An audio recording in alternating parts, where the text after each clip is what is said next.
बिस्मिल्लाहिर्रहमानिर्रहीम। 9th class new physics के हवाले से नई वीडियो के साथ हाजिर हैं। आज हम इंशाल्लाह यूनिट 6 ग्रेविटेशन के topic 6.3 mass of the earth को डिस्कस करेंगे। ठीक है, मास ऑफ द अर्थ को डिस्कस करने का मतलब ये है कि यहाँ हम मास ऑफ द अर्थ मालूम करेंगे कि अर्थ का मास क्या है।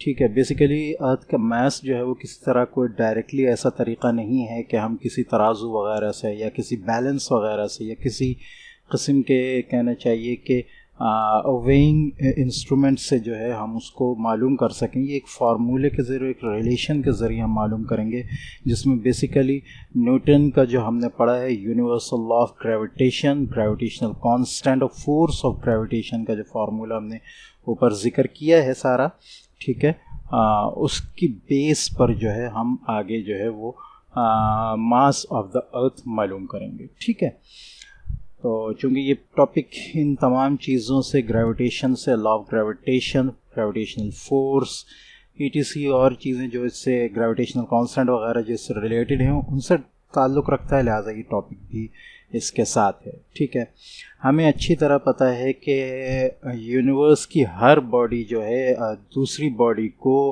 जो है वो अट्रैक्ट करती है एक फोर्स से, ठीक है, अपने सेंटर की तरफ। ठीक है, तो अगर हम यहाँ बात करें, दो बॉडीज़ हम ये ले लें, यूनिवर्स की हर बॉडी, ठीक है, तो उनमें अगर एक बॉडी हम अर्थ को ले लें, ठीक है, और दूसरी बॉडी हम अर्थ पे पड़ी हुई किसी चीज़ को ले लें, सपोज़ आप इसको बॉल कह लें, ठीक है, तो वहाँ जो फोर्स अप्लाई हो रही होगी, ठीक है, हमें पता है, जैसा कि हम ऊपर इस चीज़ को डिस्कस भी कर चुके हैं Newton's law of universal gravitation में, कि एक फोर्स जो है वो अपने तमाम जो यूनिवर्स में जो भी बॉडीज़ हैं वो एक दूसरे को एक फोर्स से जो है वो अट्रैक्ट कर रही होती हैं, जो कि बराबर होती है इस इक्वेशन के। ठीक है, ये जो इक्वेशन आपके पास आ रही है इस इक्वेशन के, ठीक है, तो इसमें ये ग्रेविटेशनल कांस्टेंट है, ये फर्स्ट बॉडी का मास है, ये सेकंड बॉडी का मास है, और ये दोनों के रेडियस के दरमियान का फासला है।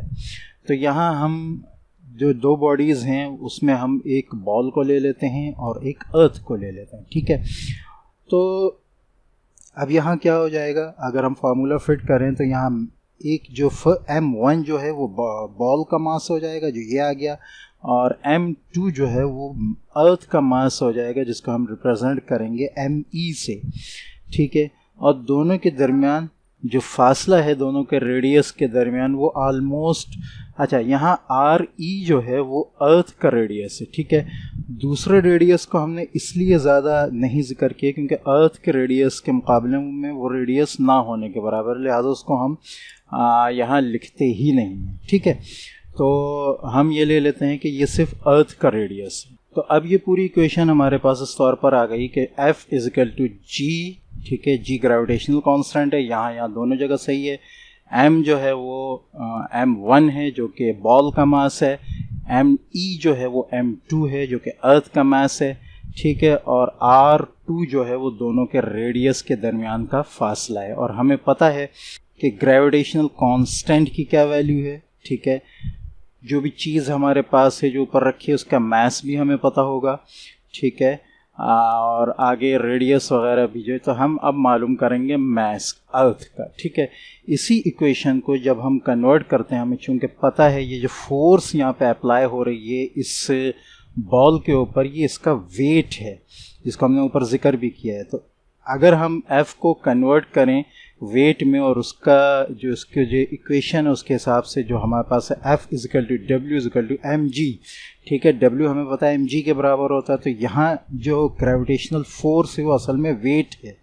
ठीक है, और वो mg के बराबर है, तो हम यहाँ mg से F को कन्वर्ट कर देते हैं ये। ठीक है, अब हमारे पास जो है इक्वेशन आ जाएगी mg = G × M × me/RE²। ठीक है, अच्छा, अब ये जो इक्वेशन है हमारी, इसमें अगर हम देखें तो ये M इस साइड न्यूमिनेटर में है, इस साइड भी न्यूमिनेटर में। ठीक है, इसको अगर हम उस साइड लेकर जाएं तो ये डिनोमिनेटर में जाकर M से M कैंसल हो जाएगा। ठीक है, अच्छा, उसके बाद हमारे पास यहाँ आर स्क्वायर है, तो आर स्क्वायर जो है, आर ई स्क्वायर जो है ये इधर जाकर जी से मल्टीप्लाई हो जाएगा, यानी न्यूमिनेटर में ही रहेगा, ठीक है। और यहाँ पर हमारे पास है एम तो ख़त्म हो गया, ठीक है, और एम ई है हमारे पास, है जी है, ठीक है। तो एम ई हम यहीं छोड़ देंगे, जी को उधर लेके जाएंगे तो ये डिनोमिनेटर में आ जाएगा इस तरह, ठीक है। तो ये आपके पास आ जाएगा R E square multiply by G upon capital G, और यही ये इक्वेशन नीचे आई है, ठीक है। तो इस तरह जो है आप अर्थ का, अब इसको एम ई को आप उस साइड लेकर चले जाएं, इस पूरी इक्वेशन को उस साइड, तो आपके पास ये अर्थ का मास आ जाएगा, ठीक है।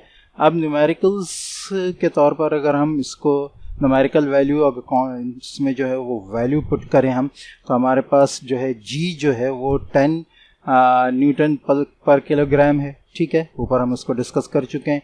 रेडियस हमारे पास जो है आर ई की जो वैल्यू है वो हमें पता होनी चाहिए, ये कहीं लिखी नहीं आएगी, जहाँ भी आपको पता हो वहाँ आर ई की वैल्यू यानी रेडियस की वैल्यू, जो कि अर्थ का रेडियस है, मैं बता चुका हूँ कि ऊपर हमने बॉल का रेडियस इसलिए नहीं लिया कि वो अर्थ के रेडियस के मुकाबले में ना होने के बराबर है। तो अर्थ का रेडियस आपका 6.38 मल्टीप्लाई बाय 10⁻⁶ मीटर है, ठीक है। और ग्रेविटेशनल कांस्टेंट आपके पास ये तमाम वैल्यूज़ आप यहाँ पुट कर दें, ठीक है, और इसके कैलकुलेटर से सॉल्व करें, अगर कैलकुलेटर से भी ना सॉल्व करें आप तो, और इसको जो है वो मैथमेटिकली भी सॉल्व करें तो तब भी इंशाल्लाह हो जाएगा। इस पावर्स को आप कैंसिल कर सकते हैं, ठीक है। इसको सॉल्व करें तो आपके पास अर्थ का मास जो है वो 6.0 मल्टीप्लाई बाय 10⁻24 kg आ जाएगा, ठीक है।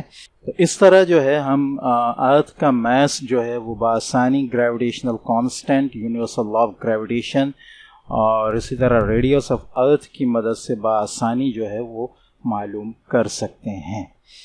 नेक्स्ट जो हमारा टॉपिक है यहाँ पर वो है सैटेलाइट्स, आर्टिफिशियल सैटेलाइट्स। सैटेलाइट्स की दो किस्में होती हैं, यहाँ लिखा भी है एक natural satellites.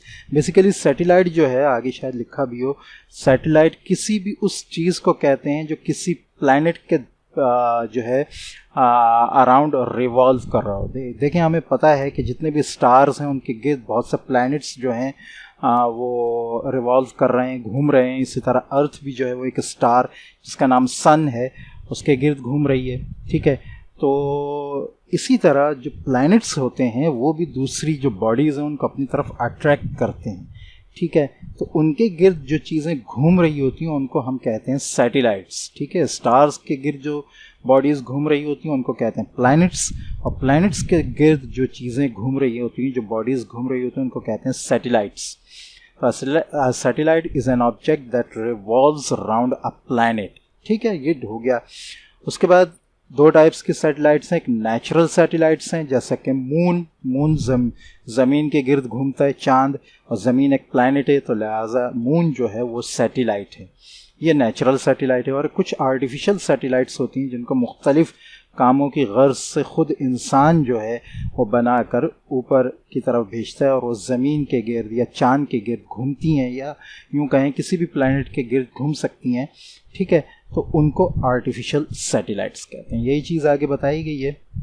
Natural satellites, the planet which revolves around another planet naturally is called natural satellite, ठीक है, वो कुदरती तौर पर घूम रहा होगा। और the object which are sent into space by scientist to revolve around the earth, वो ऑब्जेक्ट जो कि साइंटिस्ट भेजते हैं स्पेस में ताकि वो अर्थ के गिर्द रिवॉल्व करें और अदर प्लैनेट आकार या किसी और प्लैनेट के गिर्द, वो कहलाते हैं आर्टिफिशियल सैटेलाइट, ठीक है। अच्छा, तो उसमें मून की एग्जांपल है नेचुरल में, और आर्टिफिशियल में मुख्तलिफ एग्जांपल्स है जिसमें स्पुतनिक 1, एक्सप्लोरर 1 वगैरह जो हैं वो काबिल ज़िक्र हैं, ठीक है। अच्छा जी, अब हम यहाँ थोड़ा सा हमें दिखाया गया है, इंटरेस्टिंग इन्फॉर्मेशन दी गई है यहाँ पर मास और रेडियस ऑफ डिफरेंट ऑब्जेक्ट्स, जिसमें sun, moon, Mercury, Venus, earth, Mars, Jupiter, Saturn, Uranus, Neptune, Pluto, इन सब का जो है मास और रेडियस जो है वो यहाँ दिया गया है, ठीक है। तो ये भी आप जो है अपनी नज़रों के सामने रखिएगा। आगे जो है आर्टिफिशियल सैटेलाइट्स के मुख्तलिफ जो यूजेस हैं। देखिए, नेचुरल सैटेलाइट्स तो कुदरती तौर पर घूम रही होती है, ठीक है। और वो तो चूँकि एक फोर्स हर बॉडी के एक्सर्ट करती है दूसरी बॉडी की तरफ और खींचने के लिए उसको अपनी तरफ, तो इस वजह से वो रिवॉल्व कर रही होती हैं। सवाल ये है कि आर्टिफिशियल सैटेलाइट्स क्यों भेजी जाती हैं? तो आर्टिफिशियल सैटेलाइट्स मुख्तलिफ़ कामों के लिए भेजी जाती हैं, जिनमें फॉर कम्युनिकेशन, मुख्तलिफ़ कम्युनिकेशंस के यानी राबतों के लिए भेजी जाती हैं। For making star maps, stars के मैप्स जो हैं उनको मुख्तलिफ़ इंफॉर्मेशन के लिए इस्तेमाल किया जाता है, उसके लिए भेजी जाती हैं। For making maps of planetary surfaces, ठीक है, मुख्तलिफ़ प्लैनेट्स हैं उनके मुताले के लिए, उनकी तस्वीर के लिए बहुत सारी जो है सैटेलाइट्स भेजी जाती हैं। वेदर के लिए, मौसम के लिए इंफॉर्मेशन कलेक्ट करने के लिए सैटेलाइट्स भेजी जाती हैं, और उसके अलावा प्लैनेट्स के पिक्चर्स लेने के लिए भेजी जाती हैं। ठीक है, तो आर्टिफिशियल सैटेलाइट्स जो हैं वो मुख्तलिफ इंस्ट्रूमेंट्स लेकर जाती हैं, पैसेंजर्स, साइंटिस्ट वगैरह जो कि मुख्तलिफ एक्सपेरिमेंट करते हैं स्पेस में। ठीक है, artificial satellites have been launched into different orbits on earth. अच्छा, ऑर्बिट, ठीक है, ऑर्बिट क्या चीज़ है? तो ऑर्बिट वो पाथ है जिसके गिर्द एक बॉडी जो है वो दूसरी बॉडी के गिर्द घूम रही होती है। तो वो रास्ता जो है, जैसे कि मून है या ये हम सैटेलाइट ही ले लेंगे, जिस रास्ते के तहत ज़मीन के गिर्द घूम रही है, इसी तरह चांद जिस रास्ते पर ज़मीन के गिर्द घूम रहा है वो कहलाता है ऑर्बिट। ठीक है, तो आर्टिफिशियल सैटेलाइट्स जो है वो भेजी गई हैं डिफरेंट ऑर्बिट्स में अराउंड द सन। उनका मकसद क्या है? There are different types of orbits like communication के लिए लो अर्थ ऑर्बिट। लो अर्थ ऑर्बिट से मुराद ये कि ज़्यादा दूर नहीं है ज़मीन से, तो उनकी स्पीड ज़्यादा होती है, वो ज़्यादा तेज़ी से जो है ज़मीन के गिर्द घूमते हैं वह सैटेलाइट्स, तो उनसे ज़्यादा इंफॉर्मेशन ली जाती है। कुछ जो है वो निस्बतन कम स्पीड से, और कुछ जियो स्टेशनरी ऑर्बिट होते हैं जो कहना चाहिए कि यूँ कहें कि हमें दिखते ऐसे हैं कि एक ही जगह। जियो स्टेशनरी ऑर्बिट जो है ना बेसिकली ये सब तो ये तो कम्युनिकेशन का होगा। ये इस वजह से होता है कि वो ज़मीन से ज़्यादा दूर नहीं होते, तो ज़मीन के गिर्द वो तेज़ी से घूमते हैं और ज़्यादा इन्फॉर्मेशन कलेक्ट करते हैं। ठीक है, उससे ज़रा कम तेज़ी से घूमने वाले मीडियम अर्थ ऑर्बिट होते हैं, और कुछ जो मज़ीद दूर होते हैं जो एक स्पेसिफिक डिस्टेंस तक होते हैं, वो क्या करते हैं कि वो इस हिसाब से घूमते हैं कि उनका एक पूरा चक्कर जो है वो 24 घंटे में पूरा होता है।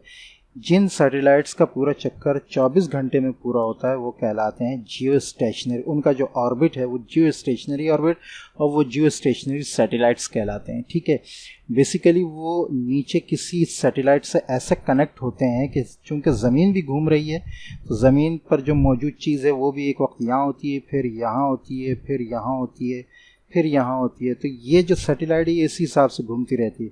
जब ये यहाँ है तो ये यहाँ है, जब ये यहाँ है तो ये सैटेलाइट यहाँ है, ये यहाँ है तो ये सैटेलाइट यहाँ है, ये यहाँ है तो सैटेलाइट यहाँ है, इस हिसाब से, ताकि इसके सामने रहे। तो होता क्या है असल में, जिस आदमी यहाँ मौजूद होता है जहाँ ये इसके साथ कम्युनिकेशन के लिए कोई चीज़ ज़मीन पर लगी है, उसको ऐसा लगता है जैसे ये सैटेलाइट जो आसमान पे है ये एक ही जगह पे, जबकि एक जगह नहीं होती, ये ज़मीन के साथ साथ घूम रही होती है। लेकिन चूंकि ये एक ही जगह महसूस होती है, लिहाजा इसको जियो स्टेशनरी यानी ज़मीन पर रुकी हुई ऑर्बिट, ज़मीन पर रुकी हुई सैटेलाइट के तौर पर कहा जाता है। ठीक है, एलिप्टिकल ऑर्बिट ये है कि थोड़ा सा टेढ़ा ऑर्बिट होता है इस टाइप का। ठीक है, ये एलिप्टिकल ऑर्बिट कहलाता है। तो मुख्तलिफ ऑर्बिट्स पे ये घूमती हैं ये satellites. These orbits are categorized on the basis of different parameters. मुख्तलिफ बुनियादों पर इनके ये नाम रखे गए उनके डिस्टेंस से, जैसे कि मैंने बता दिया, कुछ डिस्टेंस ज़्यादा है, कुछ मीडियम है, कुछ बहुत ज़्यादा है। ठीक है, फ्रॉम द अर्थ, और उसके अलावा उनका टाइम पीरियड ज़मीन के गिर्द इसके साथ, इसके हिसाब से कि वो ज़मीन के गिर्द अपने चक्कर कितने टाइम में पूरा करती हैं। ठीक है, अच्छा, an artificial satellites which completes its one revolution around the earth in 24 hours is used for communication purpose. ठीक है, ये कम्युनिकेशन पर्पस के लिए यूज़ होती है। जैसे कि मैंने बताया, उसका ज़मीन पे मौजूद किसी स्टेशन के सामने रहना बहुत ज़्यादा ज़रूरी होता है, तो इसलिए इस लिहाज से चूँकि उसको ज़मीन के उस हिस्से के सामने रहना ज़रूरी होता है, वो अपना जो ऑर्बिट है वो 24 आवर्स में जो है वो कंप्लीट करती है। ठीक है, as earth also completes its one rotation about its axis in 24 hours. Therefore about satellites, ये satellites जो हैं appears to be stationary, ये एक ही जगह महसूस होती हैं with respect to earth, ज़मीन के लिहाज से, ठीक है। तो ज़मीन पर जो उसको आदमी देख रहा है तो उसको ऐसा लगता है कि वो एक ही जगह मौजूद है। Its orbit is therefore called Jio stationery orbit, ठीक है। तो इसका जो ऑर्बिट है वो जियो स्टेशनरी ऑर्बिट कहलाते हैं, यानी ज़मीन के लिहाज से एक ही जगह रुका हुआ। As it is used for communication purpose, therefore it is known as communication satellite. चूँकि ये कम्युनिकेशन पर्पज़ के लिए इस्तेमाल होती है, लिहाजा ये कम्युनिकेशन सैटेलाइट कहलाती है, ठीक है। तो ये था आज का हमारा टॉपिक। इंशाल्लाह नेक्स्ट क्लास में हम इसका जो लास्ट टॉपिक है उसको भी कंसिडर करेंगे, ठीक है। न्यूटन्स लॉ ऑफ ग्रेविटेशन के हिसाब से मुख्तलिफ चीज़ें हैं जो कि आर्टिफिशियल सैटेलाइट्स ताल्लुक़ रखती हैं। इंशाल्लाह उसको नेक्स्ट क्लास में डिस्कस करेंगे। तब तक के लिए इजाज़त। अस्सलामु अलैकुम वरहमतुल्लाहि वबरकातुहू।